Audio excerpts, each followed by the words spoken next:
Hey, welcome to a live session. We are here on site with none other than Tim Martinson here with me today. So excited to hang out. Tim, this is amazing. We had dinner last night together, but that was the first time I've ever seen you in person. I know it's been 3 years since I've known you, 4 years, and I've never seen Probably you in somewhere person. in there. And most of the time it was like on webinars. Well, I do have to preface this a little bit. So the reason that we became friends is that you started trolling me on Twitter. I did. So I feel like I should inform like Jay Bear at some point, the whole hug your haters thing. Yeah, Like you can be friends with your trolls online, right? I trolled you out of love and respect, and he invited me to do it. I think there was one webinar where you asked people to troll you in the middle, like there was some downtime, and you said, "Well, if you want to send me a meme or something, do it." And that was open season. Yeah. But to be fair, I've always said how much I've enjoyed working with you, enjoy your team. So it's not trolling out of meanness, it's trolling out of kindness. And that's sort of passive aggressive Minnesotan. I appreciate and you're that. sort of an honorary Minnesotan, so I'm trying hard to fit in here.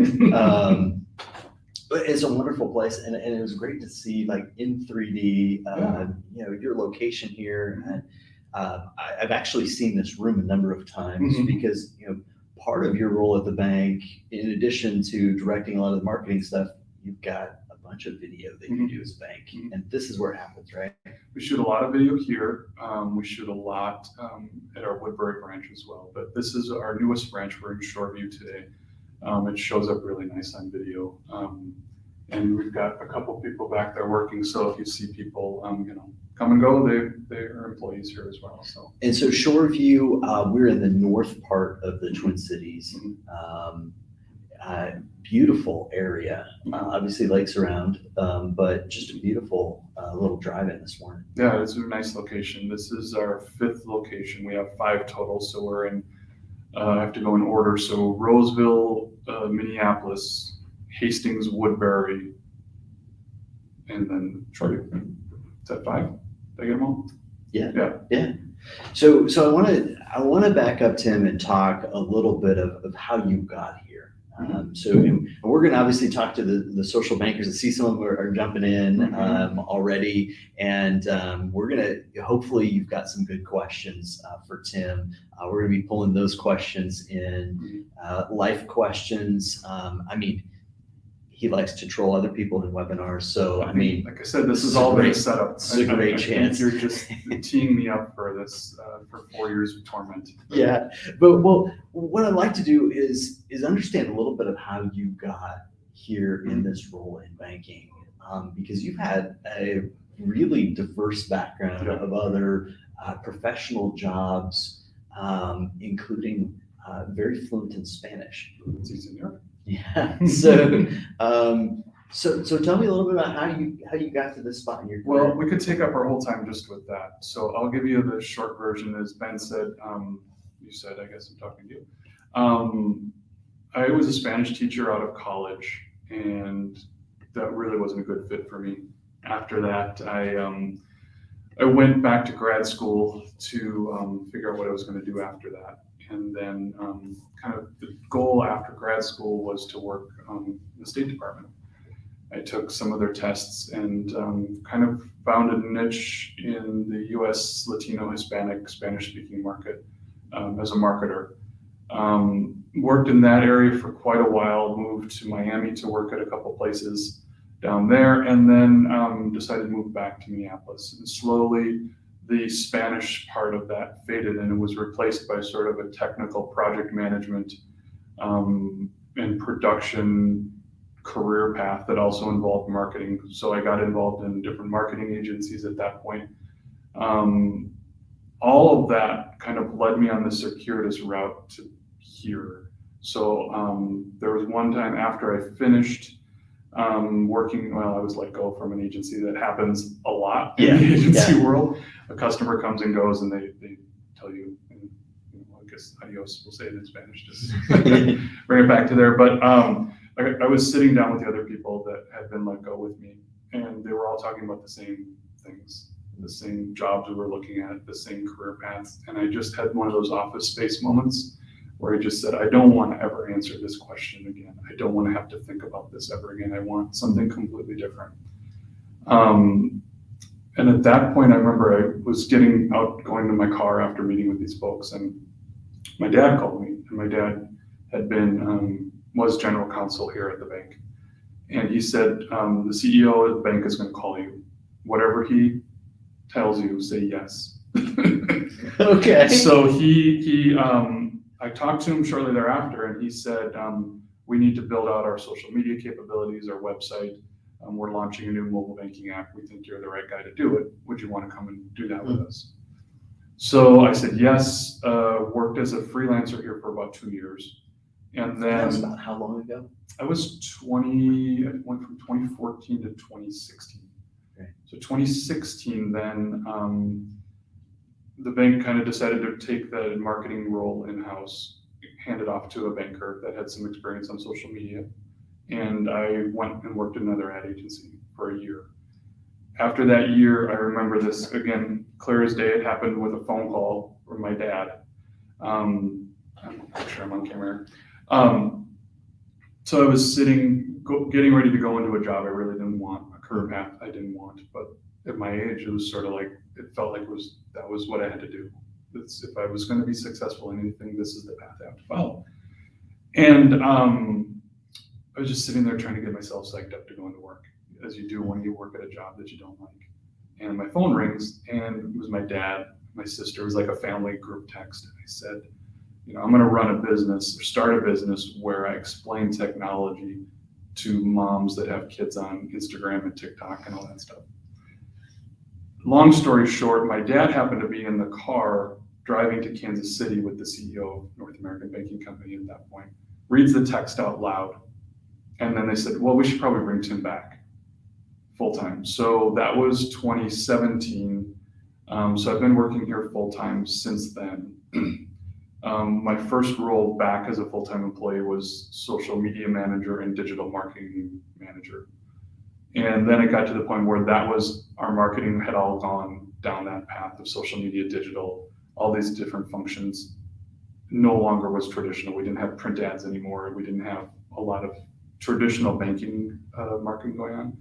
So we just changed my title at that point to marketing manager, and that was 2 years ago. So very circuitous route.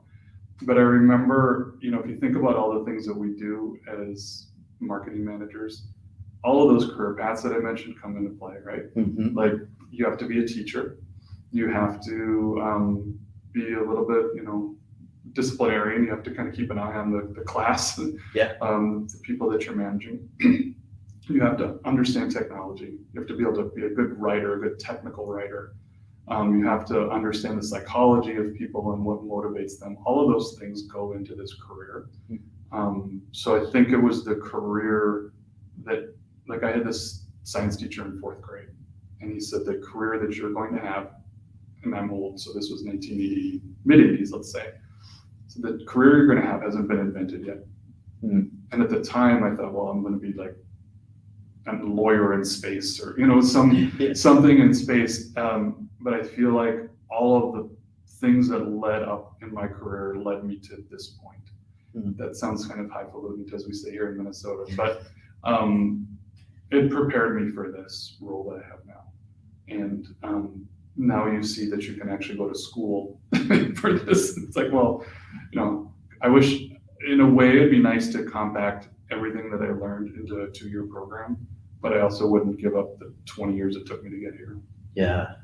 Well, you learned so much along the way. I was even thinking as you were listing off those jobs, translator is one of those things that we're doing all the time. Yeah. And there's so many of those pieces. And I think for a bank marketer, the role has gotten so elastic, right? You had to bring in things like analytics that weren't part of the job in the same way years ago, and you've embraced all of that, and especially in the last 4 years, and it shows here with a lot of different results. I mean, when I see the way you're putting videos together, the way you're messaging around that, it really is phenomenal. Yeah, I wish I could say there was a grand scheme to all this. I mean, we certainly have plans that we follow, but the videos came about where I didn't really want to be on camera. This is probably the first time in the bank marketing world I've been on camera, but I didn't want to be the spokesperson of the bank. Yeah. And then how do we get to that point where we have videos to shoot, and video is, one of the most viewed things on social media right now. So we had to find a way to do that without, put our employees on camera as much as they're comfortable to, but we ended up having a spokesperson. Yeah. And that we've had a couple different ones. The one we're working with now, I mentioned to you before, she is phenomenal. We bring her on. She can improvise, she can memorize scripts, she's really good with our employees, and she gets exactly what we're trying to do in a way that that I don't know that anybody else could. So that really helps us showcase we always say, like, this is a really crowded market here in the Twin Cities. There's bank after bank. You name a big bank, they're here. Yeah. US Bank has a huge footprint here, Wells Fargo. So we're a community bank, but we're also competing against all these big banks. So we can't be everywhere, every time, every place we want to be. We have to pick and choose. So what video does is allows us to target and showcase that community and that community experience, but the customer experience that we know from research that a lot of people that are big bank customers just aren't satisfied with the banking experience that they get. But I'm confident that if I can show them what it's like to bank here and understand what we're trying to do here, I can convert them into being a customer, not just a customer, but a loyal customer. And that's the challenge for, our challenge as a community bank is a lot different than some of the other community banks that are maybe one or two banks in a town. Yeah. Where they're kind of competing for resources. We're thriving right now. We're going to be, I think we're at 870 million in assets. We're kind of on a projection right now to be there at $1 billion by the end of the year. So that's a rarefied huge position to be in as a community bank, especially in this market. So to answer your question, video gives us that ability to showcase the customer experience in a way that is warm and inviting. We show our bankers and them too. We show customers. I feel like I'm drifting off camera here. But we can show rolling chairs. Yeah, we're mobile. So I can show from the customer perspective too what it looks like. And we're a commercial bank, so we go to a lot of our customers with a video crew and say, would you mind if we shoot here? We'll talk up your business, we'll talk about our relationship, and I'll actually give you the video and you can use it however you want. But it's really rare that we get turned away by a customer.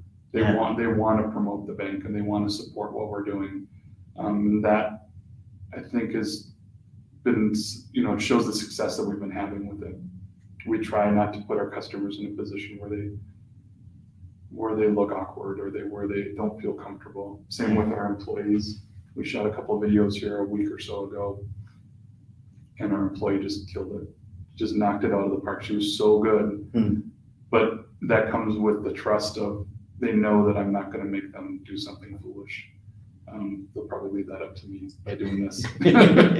Well, I love the way that you're doing that, because we talk a lot about the heroes of your community or things like that, and so we're often talking about the bankers and the unique role that you're having in empowering those small businesses, but you're doing the same thing with these small businesses and saying you're really the core of what makes this community work, and I think it shows a great selflessness and contribution to your community to find those stories. Yeah, and I think the pandemic. You've talked about this with all the other bankers that you talked to on these. Pandemic really crystallized the community banking mission. That, especially in this part of the country where we've got all these big banks, where people were going for PPP loans to their big bank only to be turned away.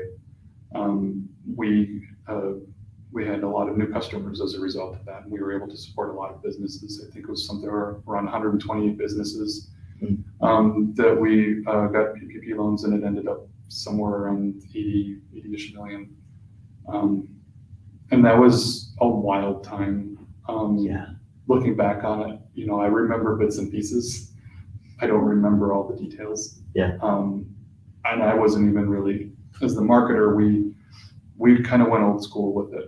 we sent out, letters, emails, phone calls to people, to customers. Yeah. But I was managing the website at the time. I still do it. Managing the messaging that was going out at the time. Things were changing hourly leading up to the launch of it. So that showed, I think, again, like crystallized the mission of these community banks, that at a time where businesses and lives and futures were on the line, community banks stepped up and really came through for a lot of people. It's huge. When I think about, some of the roles you've played there, I think it was one of the webinars a while back, you sort of tweeted me and were like, well, I'm the social media team of one, Yeah. right? Like, and you were, I can't imagine that in a lot of ways, but you've done that where you've got to embrace the messaging side of it, where the channels are, the technical aspects, as well as managing the website and things. And it's a lonely spot to be in that spot, to have to know these things and have an entire organization dependent on your communication skills to drive that forward. And so I think out of some of that, we've talked a bunch about this group that formed, the social bankers, and I'd love to think through, why and how you got that rolling and started. And Emily likes to call you the godfather of the social bankers. What would I call her, do you think? I don't know. She's kind of the genius, the social genius behind a lot of it. She's the muscle behind the hustle, I think. There you go. She really helps. Whenever it's easier for her to like chase down members. Like if we need something from them, I'd much rather send her, because you can't say no to Emily. She's just the kindest, sweetest person, and super smart, super good at her job, and well respected in a way that I feel comfortable saying, like, would you handle this? And she'll go do it and get the result that we're looking for immediately. Whereas I'm like a little more direct. So it helps to kind of balance us out a little bit. But so the social banker started, it was an idea that I had long ago, that as an entrepreneur and a small business owner, you go to these networking groups when you first start out and you try to make these connections with people, but then they put so many restrictions on, it costs you $50 for this and $100 for that. There's all these rules that are in place. I really wanted a place where I could just sit down and understand their challenges, talk through things that were going on as a small business owner, and not have all these rules and restrictions put on the conversation, that I had to give them 5 leads or something per month. It seems so artificial to me. So, and then I had the idea of, what if it's just a bunch of different business owners? They don't have to be related or in the same industry. Just sit down. What are you working on? Like software development meetings, like a stand-up meeting. What are you working on? What are you stuck on? What are you going to be working on? And from there, conversations ensue and everyone sort of benefits. So I got into community banking after my 1 year at the agency, coming back. And I remember watching a video from, I don't remember what company it was, with Emily Mays, Kit Suika, and Natalie Bartholomew were the panelists. And I remember watching this video thinking, I've got a lot to learn. They know way more than me. I'm in over my head with this. I don't know what I'm going to do. And it turns out, I really wasn't. We just all kind of think that when we always think that someone knows. Imposter syndrome. Yeah, like imposter syndrome, that somebody knows more about this than you do. So I started reaching out to them in a respectful way, like, following their banks at first and following them, kind of seeing how they were doing things. And then I got to the point where I have questions. I thought, I'm just going to ask them. They can say no, they can ignore me, whatever. They answered my questions immediately. And then it turns out they had questions for me. They saw things that I was doing. And from there, things kind of came together a little bit. We got to know a few more people. And then Emily, Tara Salinas, and Eric Cook came to Minneapolis for a conference. And I got to meet them and know them a little bit. And that's where I went back in time to that idea that I had originally of just this idea of people getting together and talking through stuff. And brought it to Emily and said, what do you think about this? is this an idea? What if we got together and just once a month got some people together and said, what are you working on? What are you stuck on? What can we help you with? And from there, we each reached out to like 3 or 4 people. And then suddenly we started getting sort of a murderer's row of community bank people. We had, Natalie and Kate, and we had Tara, we had, I'm missing Autumn Albright, all these people that we all met in your webinars or different ICBA things and came together. Julie Waddle was on right away too. Yeah. So the group we started didn't have any rules. I mean, that sounds kind of weird, but it was intentional. Yeah. We just said, the things we're going to talk about are going to be proprietary conversations. We're going to talk about data, findings, research, all that stuff that you've been doing on social media. And to do that, we couldn't have competitors in the group. So I didn't want to be broadcasting the world like what I was doing so that Bremer or some other bank here in the Twin Cities could pick it up.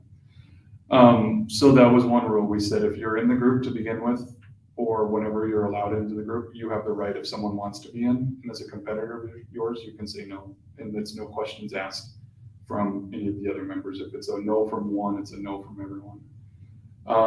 And we also said we're not going to have any fees. We don't want to be beholden to anybody. We don't want to have outside influence in the group where people feel like, well, because I'm paying more than this person or any amount of money. So we're really independent in that respect. And the group has just sort of flowed sort of as where it needed to go. There's no person in charge of it. Caitlin and Emily and I sort of volunteer our time and a few others to manage, keep the lights on. Mm-hmm. But it's grown. I think that we're up to 42 members. We have a Slack conversation going. Every day there's something. Every day, and that's the cool thing about the group is that in the past, all this information was siloed. Like this person knew this person knew that. And I'm not talking 20 years ago, I'm talking 5 years ago. Yeah. Where this person knew how to tag stuff, member FDIC and all this stuff. I'd spent days Googling this information. Now I can put it up on Slack, or anybody can put it on Slack, and there's 4 or 5 answers within 15 minutes. And we can close that issue. Everyone sees it. And it just makes everyone better. Mm-hmm. That's the whole point of the group is if we can become better at our jobs, it improves the positioning of community banks across the country. That, social media for community banks 6-7 years ago was, different than it is now. And I think if we can all spread that knowledge and share the knowledge that we have, it just makes us all better at our jobs. So the group, we're at the point now where we sometimes have to turn people away because we're at 42 members, and I think we're just the market coverage. Yeah, we're as far west, I think, as we've got. Karen is in Montana, and I think we're trying to get into California, Nevada, Arizona, that area. But we've got East Coast, Midwest, South, North. We're everywhere. So, it's one of those things that this little idea that we had has become kind of a bigger deal than we ever thought it would be. And just makes everyone, like I've said over and over, makes everyone better. Yeah.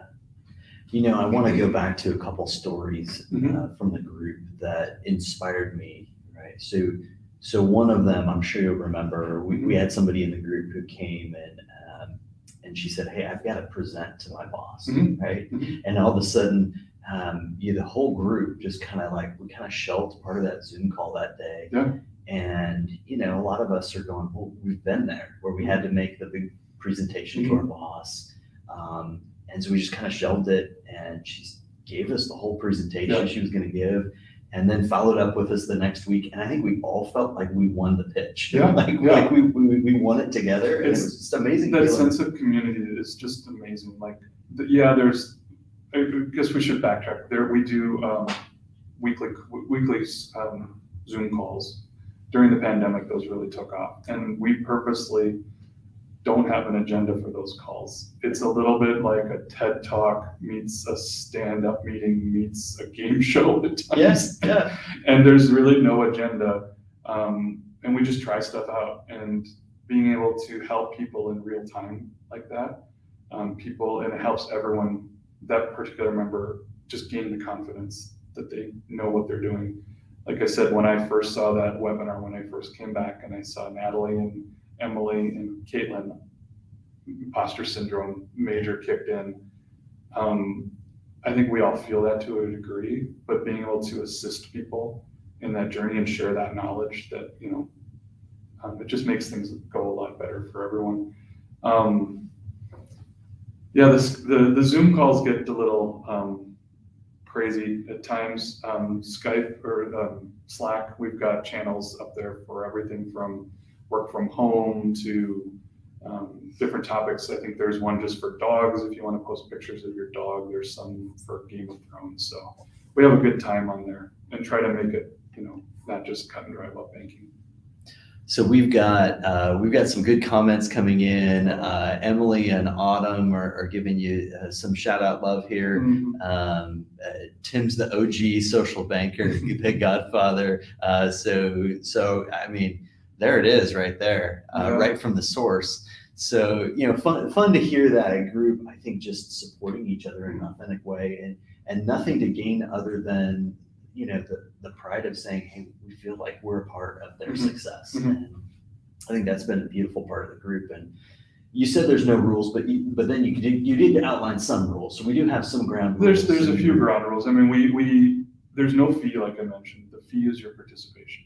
Yeah. So we expect people to participate in the group. There's no definition of what participation is. It's one of those where if someone's participating or you're not. Yeah. And we ask that member, what are your intentions at this point? We want you to stay in the group, but part of being in the group is you have to contribute an idea. It doesn't have to be anything major. Just chime in, like a post here and there. Yeah. And some members don't want to meet that commitment, and that's fine. And then we open up their market territory to a new person. We've had to do that a few times, but we try to keep it as loose as we can.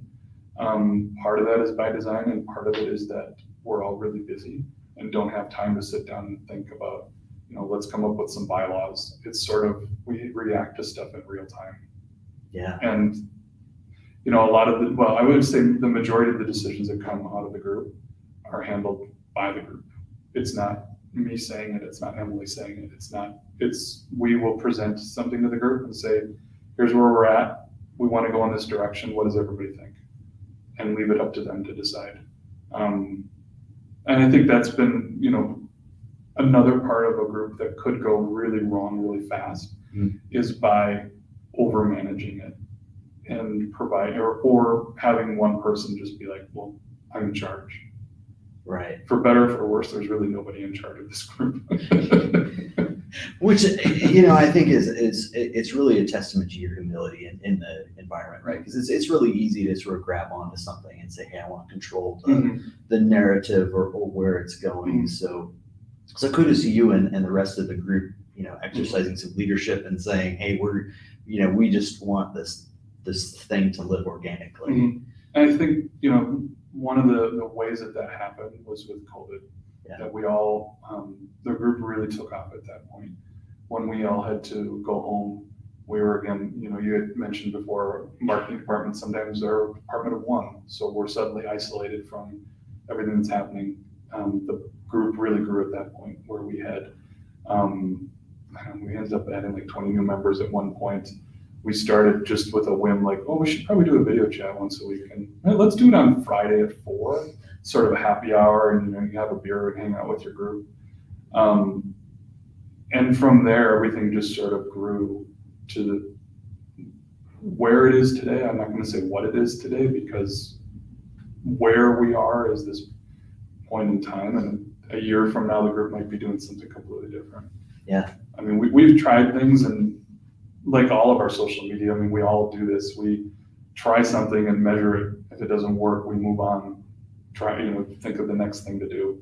We've done that with the group time as well, where we started doing presentations where people were doing, and they were really insightful presentations, but they were like little mini TED Talks. Yeah. But your personality style was one that I really liked. There were a couple others. how to inspire others was a really interesting one. Those have a place, but we also wanted to bring back the specific nature of the group is to talk through problems that you're going through. The group didn't have a name even until like a week before a Twitter chat that we did. We were just sort of the support group. And that's how we started, was just, there's nobody out there that knows what you're going through other than this group of people. So, it could be something simple like, how do you post this? Or it could be, I want to take the next step in my career. What do you think is it for me? How do I do it? So there's really we just let the group kind of flow the way it's going to flow. And that helped during COVID. At some point as we grow larger, we might have to take it in a different direction, but for now we're really happy with where it is. Yeah.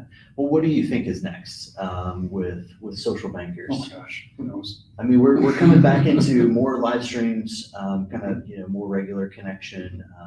Summer, I think a lot of people were like, hey, yeah, we've been running hard, and I think especially in this communication role, everyone's role was kind of elevated to some degree. Like the importance for communication was elevated, and then all of a sudden, I think we were all in that same boat of going, okay, but we just haven't had a chance to breathe. Yeah. So I think that's a good point. That's why when you ask me where we're going, I really don't know. Yeah. That's part of the fun of it. Like we all went through an experience together, and we're still going through it, where we really don't know what the end looks like. Mm-hmm. So the group is just trying to react to it. Like you said, we all decided to take a break over the summer, put the video chats on pause, and come back after Labor Day and figure out what we're going to do with them. I have a feeling it's going to be the same crazy chaos, insightful mess that it was to begin with. And I think our group responds to the craziness that we're all sort of creative types that don't respond well to agendas and things like that. So, I think we'll bring the video chats are coming back. I think we'll probably interweave them with some like, what are you working on type of things? What do you have questions on? We'll probably bring back some more of open discussion topics, and we'll probably bring back some more guest speakers that we've had in the past that can share their insight on topics that a lot of us don't know about. I think I mentioned before, Eric Cook brought in a friend of his who was an attorney at the time. I think she's now a district attorney down in Florida, and just outlined a lot of risks that were happening in social media last year, and crystal clear laid out all the things that would have taken us as a group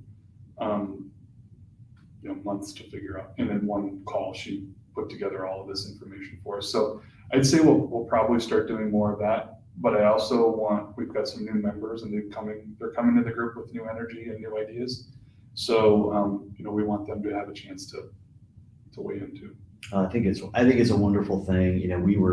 We caught a few minutes of a live concert last night, and a singer-songwriter, and in the middle of his set, he said, you wouldn't believe how many people reached out to me in the pandemic and said, you must be just writing all of this music. And he said, I couldn't. Like, I just didn't have that, have that motivation. I think a lot of us as, PR professionals in communication, we were fighting so many fires that you wanted to say, hey, we're going to get ahead somehow, but there was no chance to do that. There was no chance to do it. And you wanted to put something out there that was meaningful to people and impactful to people and would help them. And there are times when you look at what you write over and over again, and you're like, is this good? You start questioning yourself, like, what is this? And I know for me, it took a lot of effort to come up with new ideas in the last year or so, of just being open with it, that people think you can just pull these ideas out of thin air and you've got a post. Well, the strategy behind the post shifts constantly. It shifts constantly. So you're constantly trying to write content for something that could happen or might happen. Yeah. And that's just the nature of being creative too, is you get in these ruts where you do start second guessing yourself. And that's why, like with the group, the social bankers, we can put posts up. If you think it's good, throw it up on the new post channel, and you get people saying, "Oh, I love this," or "That was so good." We're also talking about throwing up like a fails channel, because a lot of this stuff, this is sort of like baseball, where you're successful maybe 1 out of 3 times. I'm a big baseball fan, as you know. So, Yeah. So there are times when you just say like, "Well, that was a swing and a miss. I'm moving on. Yeah. I'm going to take the next pitch later on." So you have to have a real short memory. So all of those things coming together during the pandemic, between the strategy changing, the stuff what we're all going through, trying to be creative, trying to be impactful. I mean, that takes a lot of mental energy to get through that. Oh, for sure. And Julie Waddle just mentioned trivia and the impact of that. Yeah. We had a lot of different things that just finding those ways to connect, I think in meaningful ways. And I think this is a testament, I consider you a friend, and we were actually talking with our team, and they said, she really had never met Tim in person until last night. I said, no, like, we've actually spent a lot of time together. Yeah. But the first thing I said to you last night was, I thought you'd be taller. Yeah, I know. It kind of hurt, but I was also like, well, okay. Sorry, I didn't live up to the hype. No, but your response was spot on. As someone who probably has heard that before, your response was, I thought I would be too. Yeah, it's true. I mean, I think, just seeing the group rally, it has been great. And, I want to kind of dive in just a little bit too, as we look at the future for, we're still going through pandemic related issues, and certainly dealing with a lot of those challenges, openings, closings, cancellations, conference cancellations, all that kind of thing. But looking forward, we've learned a lot in this time period. And we've talked about a lot of those different things. Like, I think there was a heightened amount of learning. We haven't necessarily all processed it yet, but what do you think is next in banking and the way you're doing marketing in your role? Do you feel like there's some things you learned in this last year that you're going to really take forward and change? I think so. I think we've really refined the message around community banking, and understanding our, at least here at North American Banking Company, the value proposition. Being able to carry that forward. We want to be the bank where people feel good about. We call ourselves a better banking experience, which is, it's a tagline, but if you start thinking about it, we're saying better, that we're offering something of a superior nature to something that's out there. An experience is, you're going to come into the bank, and what's it going to look like, or what's their digital experience going to be? So all of those things go into that tagline that you start analyzing. It's really deep. But I think for us, it's building upon the banking experience. And, we're here at a branch. It looks a lot different than the banks you and I, at least me, grew up with, where you had the tellers behind the desks. Right. And people would come in to cash their checks. There would be a line out the door. We have really embraced here digital. Our CEO is he's been very aggressive in the digital space with us since, the internet came around. We were at a website at least, and then online banking. So we as community banks, we already offer, most of us, a digital experience that's on par with what the big banks can offer. The most, if you want voice activated, go to Bank of America or whatever that they have, but you can do most of the things that you need to do digitally with most community banks. So we're going to start seeing this, I believe, this transformation of what the banking experience looks like. You're going to come into a bank for a conversation, a longer visit, then it's not going to be as transactional as it used to be. Right. And you can handle your transactions elsewhere, but we want to make sure that even though you're doing your work digitally, your deposits and whatever you can do, that that there's people behind the scenes that have your best interests at heart. These are actual people that will get to know you and your business, and we start marketing those people. Marketing isn't the right word. We start positioning them to meet that tagline of a better banking experience. So if the post we just had come out today talks about a business banker that's been with us for 20 years. He brought a customer over that he had from 1996. They've been working together that long. So when that customer has that need that comes up of, I just have this project come in, I need to add 5 new CNC machines. How do I do that? Community banks, we spring into action. We'll take care of that. We'll figure out a way to get it done that works for us, works for the customer. We've had customers say, in a week took you a week to do what I had been talking to my big bank for 6 months about. So we also showcase that in our marketing, that we locally owned, locally operated. We can move at a pace that is a little more modern than business flows so fast these days. Opportunities come, especially in this environment now that the world is starting to open up again. Our manufacturing customers are going gangbusters, trying to keep up with that demand. So they need to have a business partner that they can rely on to get them what they need. It's primarily a commercial bank. I mean, that's the nuts and bolts of our marketing right there. Other community banks have different, their future looks different than what ours looks like, or their marketing looks different. But what we have learned from the pandemic is the importance of community, of the importance of showing that we're able to respond to needs when they come up, and that it's a person on the other end of that transaction that you're dealing with, not, the next, push 5 to talk to the next available banker. Right. Well, Tim, as we kind of look at what you've been spending your time on, I love the way you summed it up and said it's about better banking, because I think if I was to sum up some of what you said, you've become a better banker through this. You've become a better marketer. You've challenged a lot of other bank marketers to be better in a lot of ways, and we've reaped the benefit in that, in being a better community around that. And so I really appreciate your contributions in better banking. So, and I appreciate yours. I mean, we met through your webinars, and all kidding aside, I mean, I love to tease you about stuff on those webinars, but that was a free service. It still is a free service. You don't have to be a customer of Social Assurance to go on those webinars. I learned so much just from those that it gave me the confidence to reach out to those other bankers and made those connections, and we all had sort of a baseline. So when it came time to choosing a product, I'm like, I'm going to work with Ben. So, right back at you. Well, I appreciate it, Tim. It's been great to get to know you over the last few years, and really fun to meet in person. Hopefully we'll get to catch a Twins game or a Vikings game here sometime. Well, let's not hold out hope for the Vikings, but, or the Twins. How do you feel about the Wolves? They're pretty good.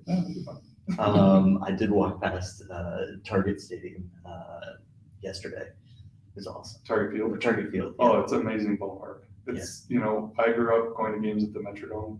Yeah. And I remember the first time I walked into Target Field, I'm like, I'm not worthy of this place. It's a cathedral, the game we love, where the Metrodome was the dumpster fire of the game we love. Yeah. But a lot of great memories. Yeah. The 91 World Series team. I was just a young, I won't say how old, but I was very young. And they just had their anniversary of that team. So, this is a great place to live. I've moved back and forth multiple times, but always seem to end up here. So this is home.